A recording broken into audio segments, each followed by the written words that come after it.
بسم اللہ الرحمن الرحیم۔ السلام علیکم ورحمۃ اللہ وبرکاتہ۔ شروع اللہ کے نام سے جو بڑا مہربان اور نہایت رحم کرنے والا ہے۔ میرے تمام مسلمان بہن اور بھائیوں کا میرے چینل لو اسلام میں خوش آمدید۔ اور آج کا جو ہمارا واقعہ ہے وہ ہے حضرت خضر علیہ السلام اور شاذون فرشتے کا۔ تو تب تک جس بہن بھائی نے میرا چینل سبسکرائب نہیں کیا میرے چینل کو سبسکرائب کر دیں، ساتھ لگے ہوئے بیل آئیکن کو ضرور دبائیے گا تاکہ میرے آنے والی نیو ویڈیو سب سے پہلے آپ تک پہنچے اور آپ لوگ دیکھ سکیں، اور ویڈیو کو لائک بھی ضرور کیجیے گا۔ تو چلیں واقعہ شروع کرتے ہیں۔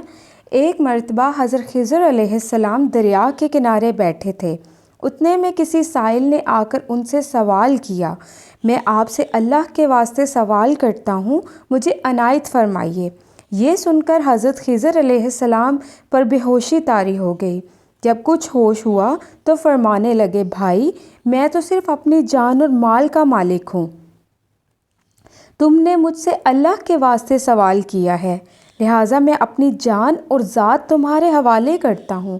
تم جس طرح چاہو اس کو استعمال میں لاؤ، بازار میں فروخت کر دو، اس کی قیمت سے فائدہ اٹھا لو۔ چنانچہ سائل ان کو بازار لے گیا اور ایک شخص سائمہ کے ہاتھ ان کو فروخت کر دیا۔ یہ خرید کر ان کو اپنے گھر لے گیا جس کی پشت پر اس کا ایک باغ تھا۔ چنانچہ سائمہ نے حضرت خضر علیہ السلام کو ایک کدال دے کر کہا کہ سامنے والے پہاڑ جو 3 مربع میل رقبے میں واقع تھا، اس کی مٹی کاٹ کاٹ کر باغ میں ڈال دو۔ اور یہ حکم دے کر سائمہ اپنی کسی ضرورت سے کہیں چلا گیا اور حضرت خضر علیہ السلام پہاڑ سے مٹی کاٹ کاٹ کر باغ میں ڈالنے لگے۔ جب سائمہ گھر واپس آیا تو اس نے گھر والوں سے دریافت کیا کہ تم نے غلام کو کھانا بھی کھلایا ہے یا نہیں؟ گھر والوں نے جواب دیا کہ ہمیں معلوم ہی نہیں کہ غلام کہاں ہے۔ یہ سن کر جب سائمہ خود کھانا لے کر باغ میں آیا تو اس نے دیکھا کہ وہ غلام یعنی حضرت خضر علیہ السلام تمام پہاڑ کی مٹی کاٹ کر ڈال چکے تھے اور اپنے کام سے فارغ ہو کر اپنے مولا حقیقی کی عبادت کر رہے تھے۔ یہ دیکھ کر ان کو بڑا تعجب ہوا۔ اس نے دریافت کیا، یہ تو بتائیے کہ آپ کون ہیں؟ یہ بات سن کر خضر علیہ السلام پر کچھ بے ہوشی سی طاری ہو گئی، اور پھر جب افاقہ ہونے لگا تو انہوں نے فرمایا کہ بھائی میں خضر ہوں۔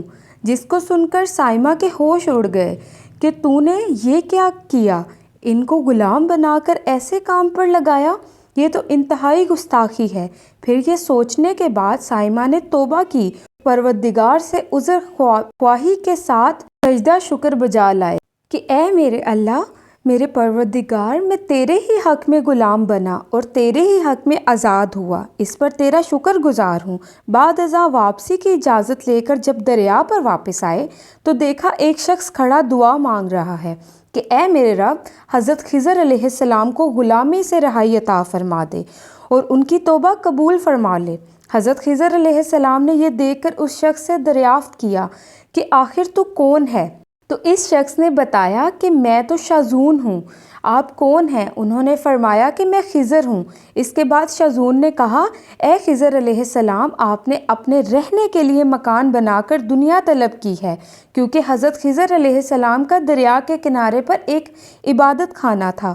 بس یہ سن کر وہ فوراً میدان میں نکل آئے اور وہی اللہ کی عبادت میں مصروف ہو گئے۔ اس کے بعد حضرت خضر علیہ السلام نے اسی جگہ پر ایک درخت لگایا اور اس کے سائے میں عبادت شروع کر دی۔ تو آواز آئی، اے خضر، جب تم نے درخت کے سائے میں سجدہ کیا تو تم نے دنیا کو آخرت پر ترجیح دی۔ پھر فرمان ہوا، مجھے اپنی عزت اور اپنے جلال کی قسم، مجھے دنیا کی محبت میں رضامندی نہیں۔ اس کے بعد حضرت خضر علیہ السلام نے شاذون فرشتے سے کہا، اے شاذون، دعا کرو کہ اللہ تعالیٰ میری دعا قبول فرمائے۔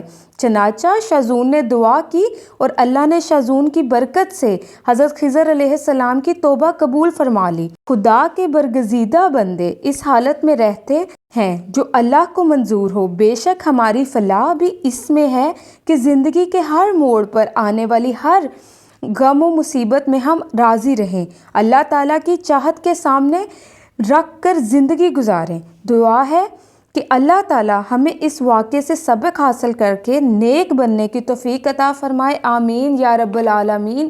خدا حافظ، اور ہم سب کو اپنی دعاؤں میں یاد رکھیے گا۔ ملیں گے انشاءاللہ ایک نئے واقعے کے ساتھ، تب تک اللہ حافظ۔